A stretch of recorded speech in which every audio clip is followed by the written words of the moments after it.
திண்டுக்கல்லில் எழுச்சி பயணம் மேற்கொண்டுள்ள அதிமுக பொதுச் செயலாளர் எடப்பாடி கே பழனிசாமியுடன் பல்வேறு சங்கங்களைச் சேர்ந்த பிரதிநிதிகள் கலந்துரையாடி தங்களது கோரிக்கைகளை முன்வைத்ததோடு திமுக ஆட்சியில் எதிர்கொள்ளும் இன்னல்கள் குறித்தும் எடுத்துரைத்தனர்.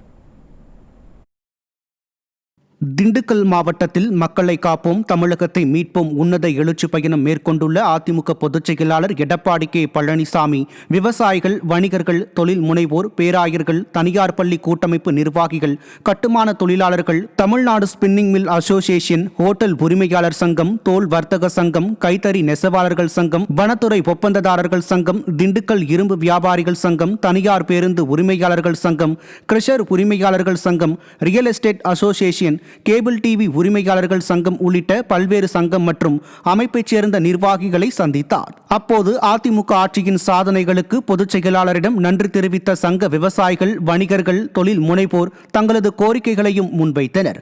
மேலும் மக்கள் விரோத ஸ்டாலின் ஆட்சியில் தினந்தோறும் எதிர்கொள்ளும் இன்னல்கள் குறித்தும் அதிமுக பொதுச் செயலாளரிடம் விளக்கினர். வணிகர் சங்கம் சார்பில் பேசிய கிருபாகரன், விடியா திமுக அரசு போட்டுள்ள பல்வேறு வரிகளால் இன்னல்களை சந்தித்து வருவதாகவும் அதிமுக ஆட்சி அமைந்தவுடன் வரிகளை குறைக்க வேண்டும் என்றும் கோரிக்கை வைத்தார்.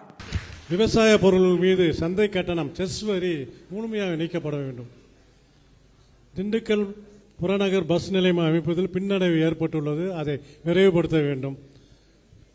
தமிழக அரசினுடைய சொத்து வரி, தொழில் வரி, குப்பை வரி, தொழில் உரிமை கட்டணம் குறைக்கப்பட வேண்டும்.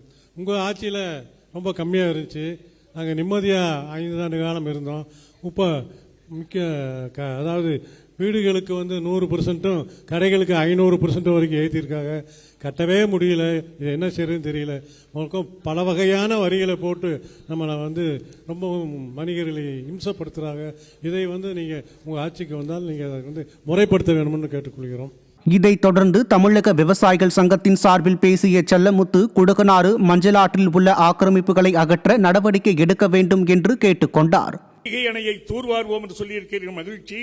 அதே போல குடகனாறு, மஞ்சளாறு, இப்படி ஆறுகள், பாதைகள் எல்லாம், நீர்வழித்தடங்கள் எல்லாம் தூர்ந்து போய் ஆக்கிரமிப்பட்டு கிடப்பதை எல்லாம் நீங்கள் இந்த மாவட்டம் முழுவதும் அகற்றுகிற நடவடிக்கை எடுக்க வேண்டும்.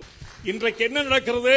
ஒரு லோடு மண் அள்ளினால் புதுக்கோட்டைக்காரனோ ராமநாதபுரத்துக்கு தெரியாது, அங்கனையே உட்கார்ந்து சீட்டை போட்டு ஒரு லோடுக்கு 1000 ரூபாய் இன்னைக்கு கணக்கு மட்டி குளத்தில் வாங்கிட்டு இருக்க. இப்ப ஆக இந்த அநியாயத்துக்கெல்லாம் ஒரு முற்றுப்புள்ளி வைக்க, இந்த அக்கருங்களுக்கெல்லாம் முற்றுப்புள்ளி வைக்க, கோடி கோடையாக கொள்ளையடிப்பதை தடுப்பதற்கு, மக்களை வரி போட்டு பிழிகின்ற அந்த ஆட்சியின் கொடுமையை அகற்றுவதற்கு நீங்கள் எழுச்சி பயணம், உங்களுடைய எழுச்சி பயணம் வெற்றி பெறும். அனைத்து சங்க பிரதிநிதிகளின் கோரிக்கைகளையும் குறைகளையும் பொறுமையாக கேட்டறிந்த கழக பொதுச் செயலாளர் அதிமுக ஆட்சி அமைந்ததும் கோரிக்கைகள் குறித்து நடவடிக்கை எடுக்கப்படும் என உறுதியளித்தார். இந்நிகழ்வில் முன்னாள் அமைச்சர்கள் திண்டுக்கல் சீனிவாசன், நத்தம் விஸ்வநாதன் மற்றும் கழக நிர்வாகிகள் பங்கேற்றனர்.